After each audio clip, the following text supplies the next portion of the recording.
So sometimes, you see, children can make, decisions without knowing, without sitting down to see if what they are deciding is the right thing to do. So that's how it happens to some of us. We just leave God and they say, God, we are working it out. We work it out. Where are you on this hour of the Sabbath? God, I'm working it out. One day I will make it. One day I will talk with my employers. I am new in this job. I'm new. So if I tell them all my faith, they may fire me. They cannot offer me a job. So God, let me work it out. I will work it out. Where are you? That's the question. As this Sabbath comes, where are you? God is asking a question. So what really went wrong? They broke the relationship. We say this in the morning, for the sake of those who are not here. Let me just give a summary. They say that they were broken in relationship. And once this relationship was broken, and what broke the relationship is sin. The Bible says from the book of Isaiah, those who read Isaiah, chapter 58, verse 1 and 2, Isaiah, since you have your Bibles, maybe you can read Isaiah 58, verses 1 and 2. Let's see. Isaiah 58. Whoever has it, you can read it. Isaiah. Cry aloud. Spare not. Lift up your voice like a trumpet. 59. Did I say 58 or 59? 58. No, I'm sorry, 59. That's what I have. Behold, the Lord's hand is not shortened, that it cannot save, nor is ear heavy, that it cannot hear. But your iniquities have separated you from your God, and your sins have hidden his face from you, so that he will not hear. Yeah, you see, God, his hand is long. It's not short that it cannot reach where you are. But, he says here, but your sins, that's what he says here, but your sins, your iniquities have separated you from your God. But your iniquities. And remember what iniquity really is is godliness. You mean you are evil. You see, your iniquity, it has separated you. So sin separates people from their creator, from God. Sin. When sin came in, Adam and Eve sinned, what happened is that this relationship was broken, and so the relationship between God and his people was broken. There was no relationship. Now, not only man and God, even man and man, man and man. It started in the family life we have been taught here this afternoon. You see, the family was broken too. God is asking Adam, what is this that you have done? And Adam is saying, this woman. You think that's good language to use? If your husband tells you, this woman, you woman, what have you done, woman? How happy will you be, you woman? You think that should be a good statement to you? So that's a broken relationship now. So it says, this woman, and the woman, what have you done? This snake. Blaming. So relationship between God was broken, God and man and man was broken. In our marriages, relationships are broken. People and other people, relationships are broken. All of these things are broken. Not only with that, parents and the children, relationships are broken. All of these are broken. Relationships. Sin breaks relationships. And not only with humans, even human and nature relationship. Remember what he said, when they were to eat, things were to be okay. They were not to sweat, they would eat. And we don't have indication there was some cold this summer, hot. Now I have no jacket because it's hot. I don't think that time I could put off my jacket. They could not, before sin. So all of this cold, it could not be there. These fridges we have, all these things we have in our homes, trying to work out if things can be favorable to us. There were not these things there. So nature became against man also. That's what he says in Genesis. You know that story. He says that in Genesis 3, the earth was cursed. When you pass through some good flowers, good plants, now because of sin, now some trees brought out thorns. When you touch it, what happens? Yeah, pricks you. Things they're not good. Some trees like poison ivy. Do you have poison ivy in these areas? You know about it? What about if you touch it and you are allergic to that? Poison ivy. I thank God I had a lot of poison ivy in my country when I was young. So I really had a lot of it. So now I am immune to it. So if I touch it, poison ivy does not affect myself. I thank God for that. But I suffered before that. Poison ivy. There was a lot of it. In that language they call it Chinya, something, some trees that call it, not only Chinya, there's another one. Yeah. Those plants. When I went back again to old stories. According to that culture, I'm sorry for those who did not go through it. Those men, when they wanted to make me a man, so that night they brought those trees, those plants, and I had no clothes on. That's what they were making me a man. So you can imagine. And some were standing by the door, says, you come out. When I come out, they have all these plants, and I have no clothes. They have these plants. I'm telling you what happened to me. They want to make me a man. So going out, these people are there with those plants. And some came from through the window, they're getting me those plants to get out. Outside, there are those people with plants outside. What primitive. That's primitivity. But they did my immunity to be strong. So you can see now, even trees, even plants, instead of enjoying the flowers and all of these trees, even the rose flower. You think rose has no thorns? Why thorns again on the rose flower? We should enjoy those good flowers, but they're thorns. You touch it, you will feel it. So you can see the effect of sin. Sin destroys all relationships. And so God is coming down and is asking, where are you? Broken relationships. Broken relationship. So when God is coming down to rescue us, and he finds us in this kind of relationship with him, now God is still looking for us. Now people who are being born, we are born with this nature of sin. So now sin is what we are. It's part of us. That's what we read from the book of Psalms. If you read Psalms, this is Psalms here, and we want to finish, of course. Psalms, what I'm saying, we want to see who we are. Our sin has affected us. It has affected all relationships, but we thank God. Those who have come to God and those who believe, we are saved. Yeah, we thank God. God is so merciful. He is merciful, He will forgive. He will forgive us.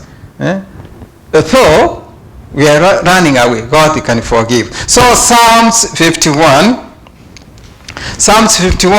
it begins by saying, again I'm in Isaiah instead of Psalms. Okay, Psalms 51. You can read verse 1. Now let's begin with verse 5. 51 verse 5, we can see what the psalmist is saying. Behold, I was shaped in iniquity, and in sin did my mother conceive me.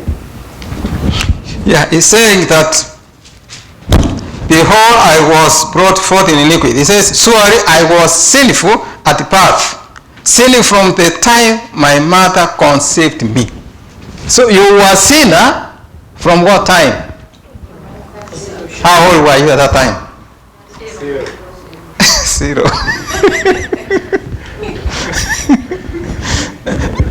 So from the time From the time those cells met, this is a sinful cell, another sinful cell coming, so they are all both sin, they are sinful, so they come together, they join, and then you call it conception.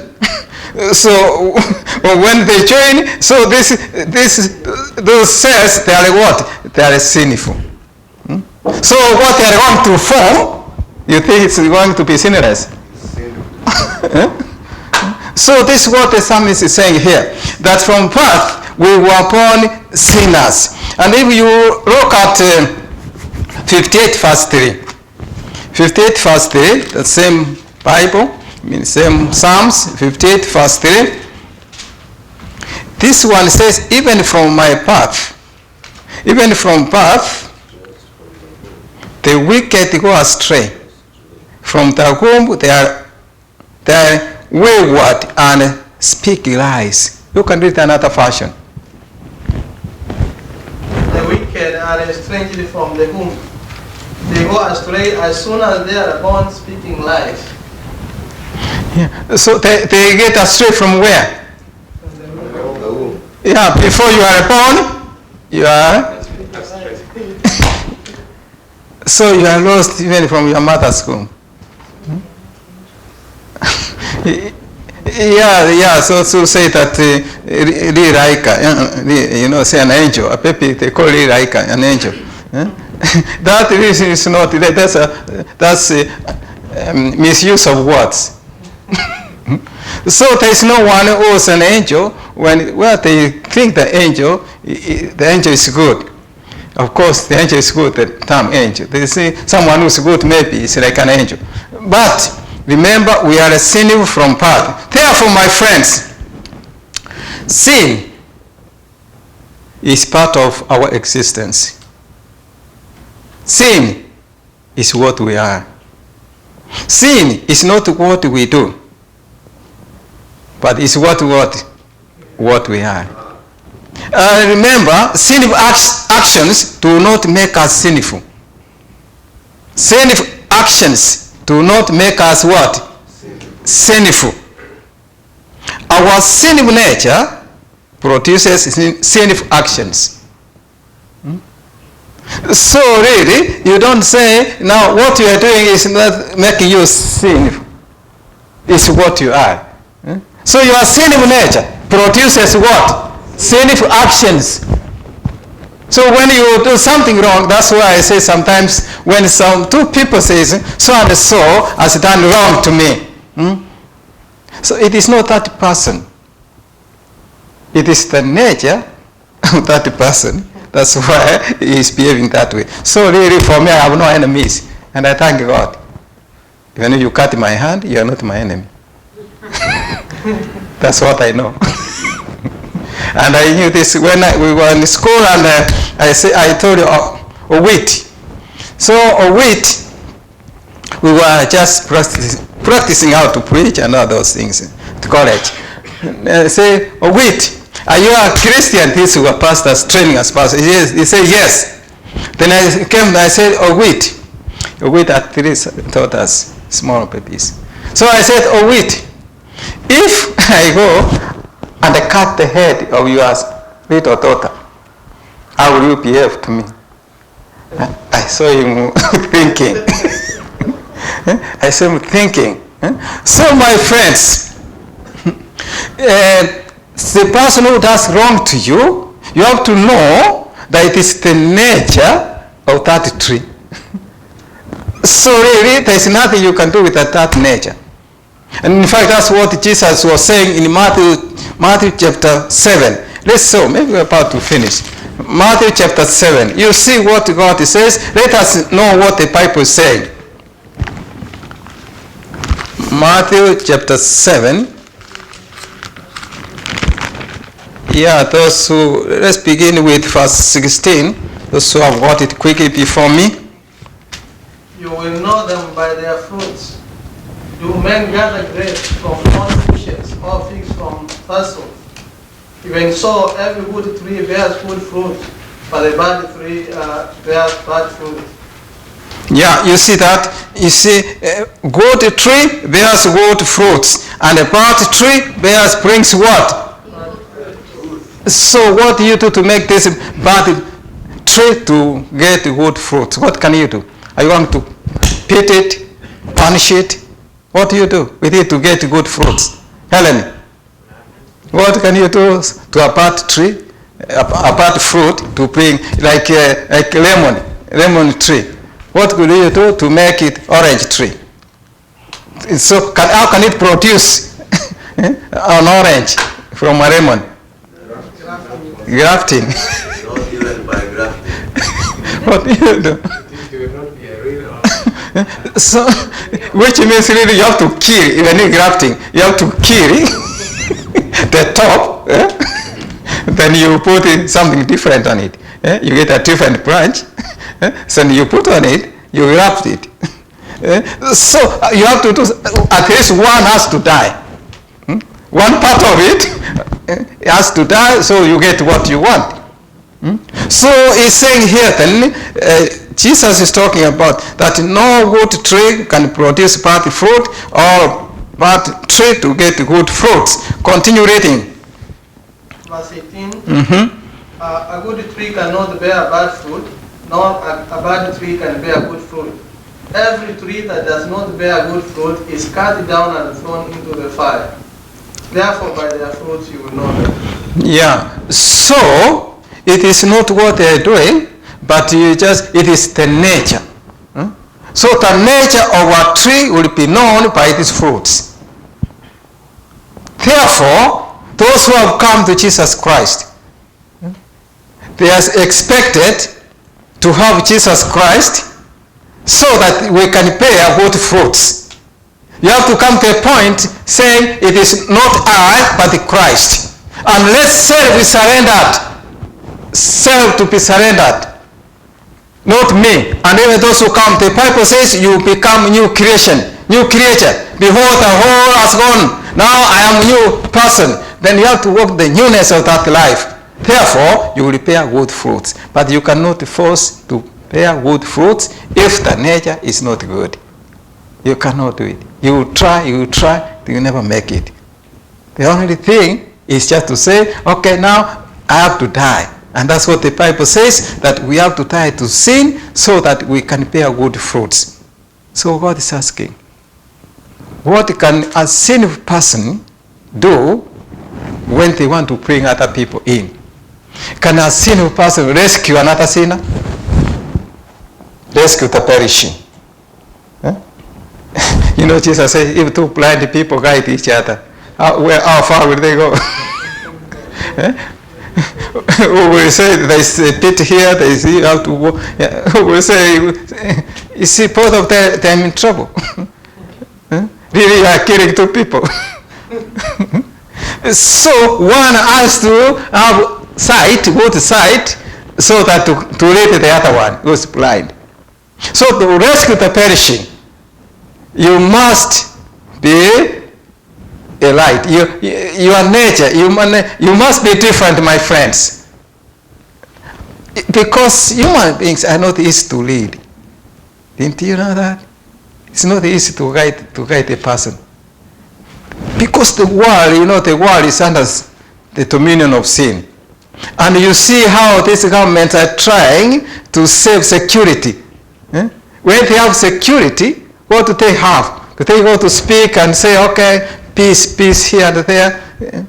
What do they have when they want to say to bring safety to people, to wananchi, to the nation? What do they do?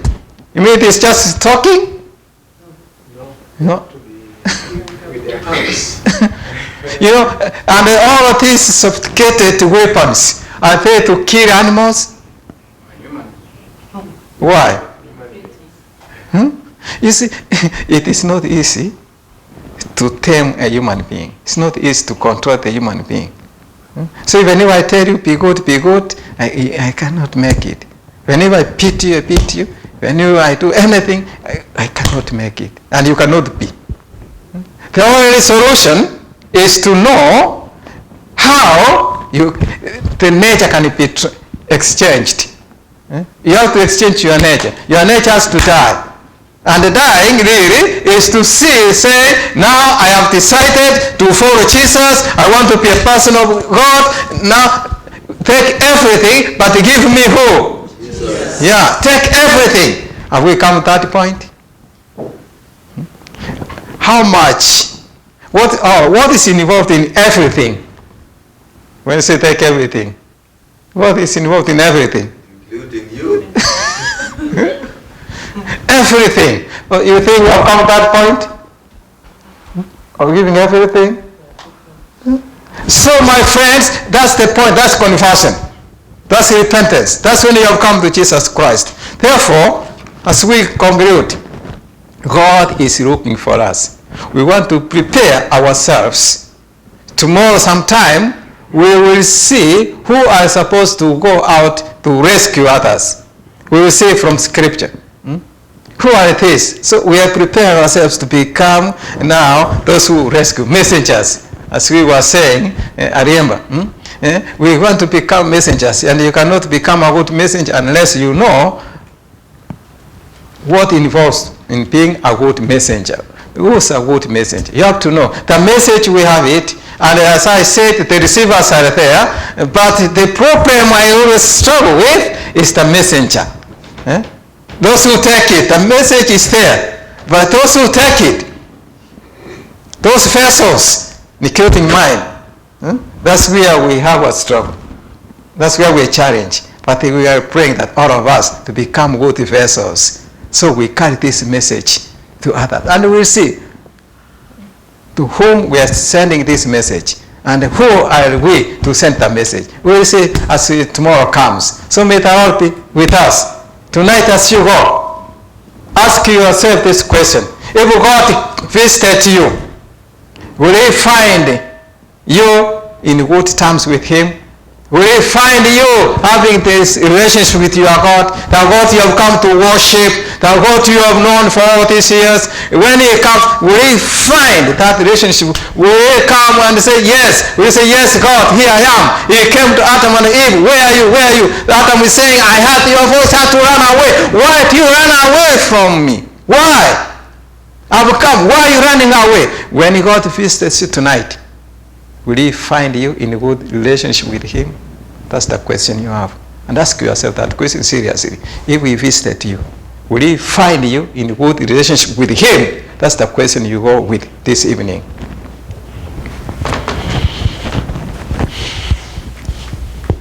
Thank you, Pastor, for that moving sermon. Genesis through Revelation, the Lord has been seeking His family. The Lord has been looking for His family. He wants to bring His family home. And we are all the time running away from Him. What Adam did in Eden, we are still doing it. We want to come back. We want to come home. Our Lord is soon homecoming. Since our Lord is soon homecoming, we need to prepare. You need to prepare, you need to prepare others. Let's pray that the Lord may give us the Spirit that will make us prepare others and prepare ourselves.